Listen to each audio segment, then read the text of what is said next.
ವೀಕ್ಷಕರೇ, 30 ವರ್ಷ ವಯಸ್ಸಿನ ಅಕ್ಷತಾಗೆ ಕುನಾಲ್ ಎಂಬುವನ ಜೊತೆ ಮದುವೆ ನೆರವೇರಿತ್ತು. ಇವರ ದಾಂಪತ್ಯ ಕೂಡ ಹೆಚ್ಚೇನು ಸುಖ ಸಂತೋಷದಿಂದ ಕೂಡಿರಲಿಲ್ಲ. ಗಂಡನ ಮನೆಯಲ್ಲಿ ಅಕ್ಷತಾಗೆ ಯಾವುದರ ಜೊತೆ ಕೂಡ ಹೊಂದಾಣಿಕೆ ಇರಲಿಲ್ಲ. ಗಂಡ ವಿಪರೀತ ಅನುಮಾನದ ಪ್ರಾಣಿ. ಇನ್ನು ಅವನ ತಾಯಿ ಹಾಗೂ ಅವನ ಸೋದರಿಯರು ಕೂಡ ಆಕೆಯ ಜೊತೆ ಉತ್ತಮ ಒಡನಾಟವನ್ನ ಹೊಂದಿರಲಿಲ್ಲ. ಈ ಮೊದಲು ಅಕ್ಷತಾ ಒಬ್ಬ ಖಾಸಗಿ ಬ್ಯಾಂಕ್ ಎಂಪ್ಲಾಯ್ ಆಗಿದ್ದವರು. ಆಕೆ ಹೊರಗಡೆ ಜನರ ಮಧ್ಯೆ ದುಡಿಯುವುದೇ ಕುನಾಲ್ ಹಾಗೂ ಅವನ ಮನೆಯವರಲ್ಲಿ ಅಸಮಾಧಾನವನ್ನ ತರಿಸಿತ್ತು. ಅವ್ರ ಪ್ರಕಾರ ಹೊರಗಡೆ ದುಡಿಯುವಂತ ಹೆಣ್ಮಕ್ಳೆಲ್ಲ ನಡತೆಗೆಟ್ಟವರು.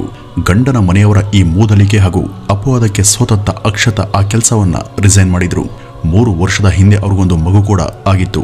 ಅಕ್ಷತಾ ತನ್ನ ಮುಂದಿನ ಜೀವನವನ್ನ ಆ ಮಗುವಿನ ಲಾಲನೆ ಪಾಲನೆಯಲ್ಲಿ ಕಳೆದಿದ್ರು.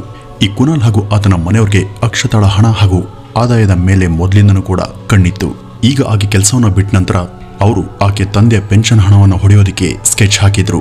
ಆಕೆ ದುಡಿತಿದ್ದಾಗ ಆಕೆ ಸಂಪಾದನೆಯಲ್ಲಿ ಹೆಚ್ಚಿನ ಪಾಲನ ಆಕೆ ಗಂಡ ಮತ್ತು ಅವ್ರ ಮನೆಯವರೇ ನುಂಗ್ ಹಾಕ್ತಿದ್ರು. ಈಗ ಆಕೆಯ ತಂದೆಯ ಪೆನ್ಷನ್ ಹಣದ ಮೇಲೂ ಕೂಡ ಅವರ ವಕ್ರ ದೃಷ್ಟಿ ಬಿದ್ದಾಗ ಅಕ್ಷತಾ ಅದಕ್ಕೆ ಸಮ್ಮತಿಸಲಿಲ್ಲ. ಇದರಿಂದ ಕುನಾಲ್ ಹಾಗೂ ಆ ಮನೆಯ ಇತರರ ಟಾರ್ಚರ್ ಹೆಚ್ಚಾಯಿತು. ಅವರೆಲ್ಲ ಅಕ್ಷತಾಳಿಗೆ ಮಾನಸಿಕ ಹಿಂಸೆಯನ್ನು ಕೊಡೋದಕ್ಕೆ ಮುಂದಾಗಿ ಆಕೆ ಬದುಕಿನ ನೆಮ್ಮದಿಯನ್ನ ನಾಶ ಮಾಡಿದ್ರು. ಇದೇ ಒಂದು ವಿಷಯವಾಗಿ ದಿನ ಕೂಡ ಮನೆಯಲ್ಲಿ ನಿತ್ಯ ಜಗಳ ಹಾಗೂ ಸಂಘರ್ಷವೇ ಏರ್ಪಡ್ತಾ ಇತ್ತು. ಅದೇ ರೀತಿ ಇದೇ ಜುಲೈ 5ರ ಸಂಜೆ ಕೂಡ ಮನೆಯಲ್ಲಿ ದೊಡ್ಡ ಗಲಾಟೆ ನಡೆದಿತ್ತು. ಅದರಿಂದ ಬೇಸತ್ತಂತ ಅಕ್ಷತಾ ಅದರ ಮಾರನೇ ದಿನ ಅಂದ್ರೆ ಜುಲೈ 6ನೇ ತಾರೀಕು ಬೆಳ್ಳಂಬೆಳಗ್ಗೆ ಮನೆ ಬಿಟ್ಟು ಹೊರಟಿದ್ಲು. ಆಕೆ ಮೇಲೆ ಯಾವುದೇ ಕಾಳಜಿ ಇರದೇ ಇದ್ದಂತ ಕುನಾಲ್ ಕೂಡ ಆಕೆ ಹೊರಟು ಎಷ್ಟು ಹೊತ್ತಾದ್ರೂ ಕೂಡ ಈ ಬಗ್ಗೆ ತಲೆಯನ್ನ ಕೆಡಿಸ್ಕೊಳ್ಳಿಲ್ಲ. ಸಂಜೆವರೆಗೂ ಆಕೆ ಕಾಣದೆ ಹೋದಾಗ ಅವನು ಆಕೆಯ ಮನೆಯವರಿಗೆ ಕರೆ ಮಾಡಿ ವಿಚಾರಿಸಿದ್ದ. ಆದ್ರೆ ಅಕ್ಷತಾ ಅಲ್ಲಿಗೂ ಕೂಡ ಹೋಗಿರ್ಲಿಲ್ಲ. ಕುನಾಲ್ ಹಾಗೂ ಅಕ್ಷತಾ ಈ ಇಬ್ಬರ ನಡುವೆ ಇದ್ದಂತ ವೈಮನಸ್ಯ ಆಕೆ ಪೋಷಕರಿಗೂ ಗೊತ್ತಿತ್ತು. ಯಾವಾಗ ಈ ಕುನಾಲ್ ಆಕೆ ಬೆಳಗ್ಗೆಯಿಂದ ಸಂಜೆವರೆಗೂ ಕಾಣಿಸ್ತಿಲ್ಲ ಅಂತ ಹೇಳಿದ್ನೋ ಆಗ ಅವರಿಗೆ ಸಹಜವಾಗಿ ಈ ಬಗ್ಗೆ ಭಯ ಶುರುವಾಯಿತು. ಮೂಲತಃ ಬೇಲಾಪುರ್ನ ನಿವಾಸಿಯಾದಂಥ ಅಕ್ಷತಾ ಬೇಲಾಪುರ್ನ ಒಂದು ದೇವಾಲಯಕ್ಕೆ ಆಗಾಗ ಭೇಟಿಯನ್ನು ಕೊಡ್ತಾ ಇದ್ದದ್ದು ಕಾಮನ್. ಅಲ್ಲೇನಾದ್ರೂ ಈಕೆ ಹೋಗಿರಬಹುದಂತ ವಿಚಾರಣೆ ಮಾಡಿದಾಗ ಅಲ್ಲೂ ಕೂಡ ಬಂದಿಲ್ಲ ಅಂತ ಉತ್ತರ ಬಂತು. ಆಗ ತಕ್ಷಣ ಆಕೆಯ ಪೋಷಕರು ಹಾಗೂ ಕುನಾಲ್ ಎಲ್ಲರೂ ಸೇರಿ ಸ್ಟೇಷನ್ಗೆ ತೆರಳಿ ಈ ಬಗ್ಗೆ ಒಂದು ಮಿಸ್ಸಿಂಗ್ ದೂರನ್ನ ಕೊಡ್ತಾರೆ. ಅಕ್ಷತಾ ಮಿಸ್ ಆದ ಬಗ್ಗೆ ಆಕೆಯ ತಾಯಿ ಅತೀವ ದುಃಖ ಹಾಗೂ ಗಾಬರಿಯಲ್ಲಿದ್ರು. ಆದರೆ ಕುನಾಲ್ ಮತ್ತು ಅವನ ಮನೆಯವರ ಪ್ರತಿಕ್ರಿಯೆ ಬೇರೆದೇ ರೀತಿ ಇತ್ತು.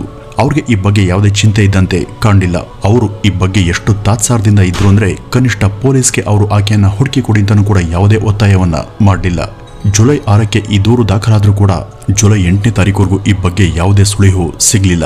ಆದರೆ ಜುಲೈ 9ನೇ ತಾರೀಕು ಮಾತ್ರ ಹತ್ತಿರದ ಒಂದು ದೇವಸ್ಥಾನದಿಂದ ವ್ಯಕ್ತಿಯೊಬ್ಬ ಸ್ಟೇಷನ್ಗೆ ಕರೆ ಮಾಡ್ತಾನೆ. ಅವನು ಅವತ್ತು ಅಲ್ಲಿಗೆ ದೇವರ ದರ್ಶನಕ್ಕೆ ಅಂತ ಬಂದಿದ್ದಂತಹ ಒಬ್ಬ ಭಕ್ತ. ಅವನು ಪೊಲೀಸರಿಗೆ ಒಂದು ಶಾಕಿಂಗ್ ಸುದ್ದಿಯನ್ನ ತಿಳಿಸಿದ್ದ. ಆ ದೇವಸ್ಥಾನದ ಆವರಣದಲ್ಲಿ ಯಾವುದೋ ಅಪರಿಚಿತ ಯುವತಿಯ ಶವ ಅನಾಥವಾಗಿ ಬಿದ್ದಿದೆ ಅಂತ ಅವನು ಪೊಲೀಸರಿಗೆ ಸುದ್ದಿಯನ್ನ ಮುಟ್ಟಿಸಿದ್ದ. ತಕ್ಷಣ ಪೊಲೀಸ್ ಆ ಸ್ಥಳಕ್ಕೆ ಬಂದು ಶವದ ಮಹಜರನ್ನ ನಡೆಸ್ತಾರೆ. ಶವದ ಮೈ ಮೇಲೆ ಅಲ್ಲಲ್ಲಿ ಗಾಯ ಹಾಗೂ ರಕ್ತದ ಗುರುತುಗಳಿದ್ವು ಹಾಗೂ ಕೈ, ಕತ್ತು ಮೊದಲಾದ ಕಡೆ ಹೊಡೆದಂತ ಹಿಸುಕ್ತಂತ ಮಾರ್ಕ್ ಕೂಡ ಇದ್ವು. ಅಂದ್ರೆ ಯುವತಿಗೆ ಯಾರೋ ಅಮಾನುಷವಾಗಿ ಹಲ್ಲೆಯನ್ನು ನಡೆಸಿ ನಂತರ ಕೊಂದಿದ್ದಾರೆ. ಆಕೆ ಮೇಲೆ ಸಾಮೂಹಿಕ ಅತ್ಯಾಚಾರ ಕೂಡ ನಡೆದಿರಬಹುದಂತ ಶಂಕಿಸಿದಂತ ಪೊಲೀಸರು ಆ ಶವ ಯಾರದ್ದು ಇರಬಹುದಂತ ಪರಿಶೀಲನೆ ಮಾಡಿದಾಗ ಅದು ಬೇರೆ ಯಾರದ್ದು ಕೂಡ ಅಲ್ಲ, ಕಳೆದ 3 ದಿನಗಳ ಹಿಂದೆ ಮಿಸ್ ಆದಂತ ಅಕ್ಷತಾಳದ್ದೆ ಅಂತ ಅವ್ರಿಗೆ ಗೊತ್ತಾಗುತ್ತೆ. ಹೌದು, ಜುಲೈ 6ನೇ ತಾರೀಕು ಮನೆ ಬಿಟ್ಟು ಹೊರಟಿದಂತ ಅಕ್ಷತಾ ಇದೀಗ ಲೋಕವನ್ನೇ ಬಿಟ್ಟು ದೂರ ಹೋಗಿದ್ಲು. ಆಕೆಯ 3 ವರ್ಷದ ಒಬ್ಬನೇ ಮಗ ತಾಯಿ ಇಲ್ಲದೆ ಅನಾಥವಾಗಿದ್ದ. ಅಕ್ಷತಾಳ ಪೋಷಕರು ಯಾವತ್ತೂ ಕೂಡ ಮುಗಿಯದಂತ ಶೋಕ ಸಾಗರದಲ್ಲಿ ಮುಳುಗಿದ್ರು. ಶವವನ್ನ ಪೊಲೀಸ್ ತಕ್ಷಣ ಅದರ ಮರಣೋತ್ತರ ಪರೀಕ್ಷೆಗೆ ಸಾಗಿಸಿದ್ರು. ಅಕ್ಷತಾಳ ಮೊಬೈಲ್ನಿಂದ ಆಕೆಯ ಎಲ್ಲ ಲೊಕೇಶನ್ಗಳನ್ನ ಪೊಲೀಸ್ ಚೆಕ್ ಮಾಡ್ತಾರೆ. ಜುಲೈ 6ನೇ ತಾರೀಕಿನ ಬೆಳಗ್ಗೆ 6-7 ಗಂಟೆಯ ಸಮಯಕ್ಕೆ ಮನೆಯಿಂದ ಹೊರಟಿದಂತ ಅಕ್ಷತಾ ಹತ್ತಿರದ ರೆಸ್ಟೋರೆಂಟ್ ಒಂದರಲ್ಲಿ ಟಿಫನ್ ಅನ್ನ ಸೇವಿಸಿದ್ಲು. ನಂತರ ಅಲ್ಲಿಂದ ಗಣೇಶ ಮಂದಿರಕ್ಕೆ ಬಂದಿದ್ಲು. ಆಕೆ ದೇಗುಲದ ಪ್ರವೇಶ ದ್ವಾರದಿಂದ ಒಳ ಬರ್ತಿರೋದು ಅಲ್ಲಿಯ CCTVಯಲ್ಲೂ ಕೂಡ ಸೆರೆಯಾಗಿತ್ತು. ಶಾಕಿಂಗ್ ಸಂಗತಿ ಏನು ಅಂದ್ರೆ ಅವತ್ತು ಆಕೆ ಒಳ ಹೋದ ದೃಶ್ಯ ಸೆರೆಯಾಗಿತ್ತೇ ವಿನಃ ಆಕೆ ಅಲ್ಲಿಂದ ಹಿಂದಿರುಗಿ ಬಂದಂತ ದೃಶ್ಯ ಸೆರೆಯಾಗಿರ್ಲಿಲ್ಲ. ಬೆಳಗ್ಗೆ 10 ಗಂಟೆಗೆ ಒಳ ಹೋದಂತ ಅಕ್ಷತಾ ಪುನಃ ವಾಪಸ್ ಆಗ್ಲಿಲ್ಲ. ಶಿಕ್ಷಕರೇ, ನಾನು ಕಳೆದ ವಾರ ಸುಮಾರು 300 ಕಿಲೋಮೀಟರ್ ದೂರವನ್ನ ಟ್ರೈನ್ ನಲ್ಲಿ ಪ್ರಯಾಣ ಮಾಡಿದೆ. ಆದ್ರೆ ಅಷ್ಟು ದೂರ ನನಗೆ ಸಾಗಿದ್ದೆ ಗೊತ್ತಾಗ್ಲಿಲ್ಲ. ಯಾಕೆಂದ್ರೆ ನಾನು ಆಗ ಕೂಕು FM ಅನ್ನ ಕೇಳ್ತಾ ಇದ್ದೆ. ಹೌದು, ಇದರಲ್ಲಿ ನಿಮಗೆ ಲೆಕ್ಕವಿಲ್ಲದಷ್ಟು ಆಡಿಯೋ ಬುಕ್ಗಳು ಕೇಳೋದಕ್ಕೆ ಸಿಗ್ತವೆ. ಇದರಲ್ಲಿ ಸಸ್ಪೆನ್ಸ್ ಥ್ರಿಲ್ಲರ್, ಲವ್ ಸ್ಟೋರಿಗಳು, ಸಾಧಕರ ಜೀವನ ಚರಿತ್ರೆ, ಸಾಹಿತ್ಯ, ಸಂಗೀತ, ಸಿನಿಮಾ ಈ ರೀತಿ ಎಲ್ಲದಕ್ಕೂ ಸಂಬಂಧಪಟ್ಟಂತ ಆಡಿಯೋ ಬುಕ್ಗಳು ನಿಮಗೆ ಇದರಲ್ಲಿ ಸಿಗ್ತವೆ. ನೀವು ಈ ಆಡಿಯೋ ಬುಕ್ಗಳನ್ನ ಮನೆಯಲ್ಲಿ ಕೆಲಸ ಮಾಡುವಾಗ, ಪ್ರಯಾಣ ಮಾಡುವಾಗ ಅಥವಾ ಬೇರೆ ಏನೇ ಕೆಲಸ ಮಾಡುವಾಗಲೂ ಕೂಡ ನೀವು ಕೇಳಬಹುದು. ಅದಲ್ಲದೆ ಕೂಕು FM ನಲ್ಲಿ ಪ್ರತಿ ತಿಂಗಳು ಹೊಸ ಆಡಿಯೋ ಬುಕ್ಗಳನ್ನ ಆಯಾ ಸ್ಥಳೀಯ ಭಾಷೆಗಳಲ್ಲಿ ಆಡ್ ಮಾಡ್ತಾ ಇರ್ತಾರೆ. ಅದಲ್ಲದೆ ಕೂಕು FM ನಲ್ಲಿ 7 ದಿನಗಳ ಫ್ರೀ ಟ್ರಯಲ್ ಅವಕಾಶ ಕೂಡ ಇದೆ. ನಿಮ್ಮ ಮೂಡ್ಗೆ ತಕ್ಕನಾಗಿರುವಂತಹ ಕಥೆಗಳನ್ನ ಹಾಗೂ ಸ್ಟೋರಿಗಳನ್ನ ನೀವು ಇದರಲ್ಲಿ ಕೇಳಬಹುದು. ಅದಲ್ಲದೆ ಎಲ್ಲಾ ವಯೋಮಾನದವರು ಕೂಡ ಇಷ್ಟ ಆಗುವಂತಹ ಬುಕ್ಗಳು ಇದರಲ್ಲಿ ನಿಮಗೆ ಸಿಗ್ತವೆ. ನಿಮಗೆ ಈ ಕುಕ್ಕು FM ನ ಲಿಂಕ್ ಅನ್ನ ಡಿಸ್ಕ್ರಿಪ್ಷನ್ ಬಾಕ್ಸ್ ಅಲ್ಲಿ ಕೊಡಲಾಗಿದೆ. ಈ ಒಂದು ಆಪ್ ಅನ್ನು ಇನ್ಸ್ಟಾಲ್ ಮಾಡಿಕೊಂಡು 7 ದಿನಗಳ ಫ್ರೀ ಟ್ರಯಲ್ ಅವಕಾಶವನ್ನ ಉಪಯೋಗಿಸಿಕೊಳ್ಳಿ. ಅಂದ್ರೆ ದೇವಸ್ಥಾನದ ಆವರಣದಲ್ಲಿ ಇದ್ದಂತ ಯಾರೋ ಆಕೆಗೆ ತೊಂದರೆಯನ್ನ ಕೊಟ್ಟಿದ್ದಾರೆ. ಇದೆಲ್ಲ ಆಕೆ ಮನೆ ಬಿಟ್ಟ ದಿನವೇ ಅಂದ್ರೆ ಜುಲೈ 6ನೇ ತಾರೀಕು ನಡೆದಿದೆ. ಪೊಲೀಸ್ಗೆ ಅವತ್ತು ಸಂಜೆ ಈ ಬಗ್ಗೆ ದೂರು ಬಂದಿದ್ರು ಕೂಡ ಅವರು ಸರಿಯಾದ ತನಿಖೆಯನ್ನ ಮಾಡಿರಲಿಲ್ಲ. ಅವತ್ತೇ ಅವರು ಆಕೆ ಮೊಬೈಲ್ನ ಲೊಕೇಶನ್ ಅನ್ನ ಟ್ರೇಸ್ ಮಾಡಿದ್ರೆ ಆಕೆಗೆ ಬಹುಶಃ ಇಂಥ ದುಸ್ಥಿತಿ ಒದಗಿ ಬರ್ತಾ ಇರಲಿಲ್ಲ ಅನ್ಸುತ್ತೆ. ಈ ಗೋಲ್ ಗಣಪತಿ ಮಂದಿರ ನಿರ್ಜನ ಸ್ಥಳ ಇರುವಂತಹ ದೇವಸ್ಥಾನ. ಸುತ್ತಲೂ ಕಾಡಿನ ಕೊರಕಲುಗಳಲ್ಲಿ ಇದ್ದಂತ ಅದು ಇತರೆ ದೇವಸ್ಥಾನಗಳ ಹಾಗೆ ಜನ ಹಾಗೂ ಮನೆಗಳಿಂದ ಸುತ್ತುವರೆದಿರಲಿಲ್ಲ. ಅವತ್ತು ಅಕ್ಷತಳ ಮನಸ್ಥಿತಿ ಕೂಡ ಸರಿ ಇರದ ಕಾರಣ ಪ್ರಶಾಂತ ಹಾಗೂ ಜನರಹಿತವಾಗಿದ್ದಂತ ಆ ಒಂದು ದೇವಸ್ಥಾನವನ್ನು ಆಕೆ ಇದೇ ಕಾರಣಕ್ಕೆ ಭೇಟಿಗೆ ಆರಿಸಿರಬಹುದು. ಸಾಮಾನ್ಯವಾಗಿ ಇಂಥ ಕಡಿಮೆ ಜನ ಇರುವಂತ ದೇವಸ್ಥಾನ ಅಥವಾ ಇನ್ನಿತರ ನಿರ್ಜನ ಸ್ಥಳಕ್ಕೆ ಬಂದಾಗ ಮನಸ್ಸಿಗೆ ಸ್ವಲ್ಪ ಸಮಾಧಾನ ಸಿಗುತ್ತೆ. ಈ ದೇವಸ್ಥಾನದ ಕೆಳ ತುದಿಯಿಂದ ಅದರ ಮುಖ್ಯ ಮಂಟಪಕ್ಕೆ ಹೋಗೋದಕ್ಕೆ ಸಾಕಷ್ಟು ಮೆಟ್ಟಿಲುಗಳಿದ್ವು. ಅವುಗಳನ್ನೆಲ್ಲ ದಾಟಿ ಮೇಲಕ್ಕೆ ಹೋಗಬೇಕು. ಅಲ್ಲೊಂದ್ ಕಡೆ ಮೇಲೆ ಇನ್ನೂ ಒಂದು CCTV ಇದ್ದದ್ದು ಪೊಲೀಸ್ ಗಮನಕ್ಕೆ ಬರುತ್ತೆ. ಆದ್ರೆ ಅದರ ವೈರ್ಗಳನ್ನ ಯಾರೋ ಕತ್ತರಿಸಿ ಹಾಕಿದ್ರು. ಅಂದ್ರೆ ಅವತ್ತು ಅಕ್ಷತಳ ಮೇಲೆರಗಿದವರು ಪೂರ್ವ ಸಿದ್ಧತೆಗಳೊಂದಿಗೆ ಅವಳ ಮೇಲೆ ದಾಳಿ ಮಾಡಿದ್ದಾರೆ. ಈ ದೇಗುಲದ ಸಿಬ್ಬಂದಿ ಬಗ್ಗೆ ತನಿಖೆ ಮಾಡಿದಾಗ ಗೊತ್ತಾದಂತ ಸಂಗತಿ ಏನು ಅಂದ್ರೆ ಈ ಮಂದಿರದ ಮುಖ್ಯ ಪೂಜಾರಿಯಾದಂತ ಬಾಲಕ್ ದಾಸ್ ಎಂಬುವರು ಈ ಘಟನೆ ನಡೆಯುವಂತ ಕೆಲವೇ ದಿನಗಳ ಮುನ್ನ ಅಷ್ಟೇ ಅಲ್ಲಿಂದ UPಯಲ್ಲಿದ್ದಂತ ಅಂಜಲಿ ಲಲಿತ್ ಮಂದಿರ್ಗೆ ಹೋಗಿದ್ರು. ಹಾಗೂ ಇಲ್ಲಿ ಅವರ ಸ್ಥಾನಕ್ಕೆ ಬೇರೊಬ್ಬ ಪೂಜಾರಿ ಹಾಗೂ ಅವನ ಸಹಾಯಕ್ಕೆ ಇನ್ನಿಬ್ರು ಕೂಡ ಕೇರ್ ಟೇಕರ್ಗಳನ್ನ ರೀಪ್ಲೇಸ್ ಮಾಡಲಾಗಿತ್ತು. ನಡೆದಂತ ಘಟನೆಗೂ ಇವ್ರಿಗೂ ಏನಾದರೂ ಸಂಬಂಧ ಇರಬಹುದಾ ಅಂತ ಇವರನ್ನ ವಶಕ್ಕೆ ಪಡೆದು ವಿಚಾರಣೆ ಮಾಡಿದಾಗ ಅವರು ಬಾಯ್ಬಿಟ್ಟಂತ ಸಂಗತಿ ದೇಶವನ್ನೇ ತಲೆ ತಗ್ಗಿಸುವಂತೆ ಮಾಡಿದ್ದು. ಹೌದು, ಇಲ್ಲಿ ಪೊಲೀಸರ ಅನುಮಾನ ದೃಢವಾಗಿತ್ತು. ಈ ಘಟನೆ ಹಿಂದೆ ಆ ಪೂಜಾರಿ ಹಾಗೂ ಇಬ್ರು ಸಹಾಯಕರ ನೇರ ಕೈವಾಡ ಅಡಗಿತ್ತು. ಮೂವರಲ್ಲಿ ಅರ್ಚಕರಾದಂಥ ಶ್ಯಾಮ್ ಸುಂದರ್ ರಾಜಸ್ಥಾನವನ್ನಾಗಿದ್ರೆ ಇನ್ನಿಬ್ರು ಉತ್ತರ ಪ್ರದೇಶದ ನಿವಾಸಿಗಳು. ಈ ಘಟನೆ ಆದ್ಮೇಲೆ ಶ್ಯಾಮ್ ಸುಂದರ್ ಹೆದರಿ ಎಸ್ಕೇಪ್ ಆಗಿದ್ದ. ಸಹಾಯಕರಿಬ್ರು ಕೂಡ ಈಗ ಪೊಲೀಸ್ ವಶದಲ್ಲಿದ್ರು. ಜುಲೈ 10ರ ನಂತರ ಪರಾರಿಯಾಗಿದ್ದಂಥ ಅರ್ಚಕ ಶ್ಯಾಮ್ ಸುಂದರ್ ಕೂಡ ಪೊಲೀಸ್ ಬೇಟೆಗೆ ಸಿಕ್ಕಿದ್ದ. ಇವರನ್ನ ಪೊಲೀಸ್ ಶೈಲಿಯಲ್ಲಿ ವಿಚಾರಣೆ ಮಾಡಿದಾಗ ನಡೆದಂತ ಕ್ರೂರ ಕೃತ್ಯಗಳ ಬಗ್ಗೆ ಇವರು ಬಾಯ್ಬಿಟ್ಟಿದ್ರು. ಜುಲೈ 6ನೇ ತಾರೀಕು ಅಕ್ಷತಾ ಮನೆಯಿಂದ ಹೊರಟಾಗ ಆಕೆ ವಿಪರೀತ ಖಿನ್ನಳಾಗಿದ್ಲು. ಮಾನಸಿಕವಾಗಿ ತೀವ್ರವಾಗಿ ಕುಗ್ಗಿ ಹೋಗಿದ್ಲು. ಮನೆಯ ಹಾಗೂ ಮನೆಯವರೊಂದಿಗಿನ ಗೊಡವೆ ಆಕೆಯನ್ನ ಜರ್ಜರಿತ ಮಾಡಿತ್ತು. ಅದೇ ಒಂದು ಚಿಂತೆಯಲ್ಲಿ ಆಕೆ ಅರೆ ಮನಸ್ಕಳಾಗಿ ದೇವಸ್ಥಾನಕ್ಕೆ ಸ್ವಲ್ಪವಾದರೂ ಮಾನಸಿಕ ನೆಮ್ಮದಿಯನ್ನ ಬಯಸಿ ಬಂದಿದ್ಲು. ಆಕೆಯನ್ನ ದೂರದಿಂದಲೇ ನೋಡದಂತ ಪೂಜಾರಿ ಹಾಗೂ ಸಹಾಯಕರಿಬ್ಬರ ಮನಸ್ಸುಗಳಲ್ಲಿ ಬೇರೆದೇ ವಿಕೃತ ಯೋಚನೆ ಮೂಡಿತ್ತು. ಅವರು ಆಕೆ ಹತ್ರ ಬಂದು ಸಹಜವಾಗಿ ಏನ್ ವಿಷಯ ಅಂತ ವಿಚಾರಿಸಿದಾಗ ಈ ಸಾಧು ಸಂತರ ಬಳಿ ಹಂಚ್ಕೊಂಡ್ರೆ ಮನಸ್ಸು ಹಗರಾಗಬಹುದು ಅಂತ ಮುಗ್ಧ ನಂಬಿಕೆಯಿಂದ ಆಕೆ ಎಲ್ಲವನ್ನೂ ಕೂಡ ಅವ್ರ ಬಳಿ ತೋಡ್ಕೊಂಡಿದ್ಲು. ಅವಳು ಹೇಳಿದ್ದನ್ನೆಲ್ಲ ಕೇಳಿ ಅವಳಿಗೆ ಸಾಂತ್ವನ ಹೇಳುವಂತ ಸೋಗ್ನಲ್ಲಿ ಅವಳ ಆ ಅಸಹಾಯಕತೆಯನ್ನ ಅಡ್ವಾಂಟೇಜ್ ಆಗಿ ಮಾಡ್ಕೊಂಡಂತ ಆ ದುಷ್ಟರು ಆಕೆಗೆ ಕುಡಿಯೋದಕ್ಕೆ ಸ್ವಲ್ಪ ಚಹಾವನ್ನ ಕೊಟ್ಟಿದ್ರು.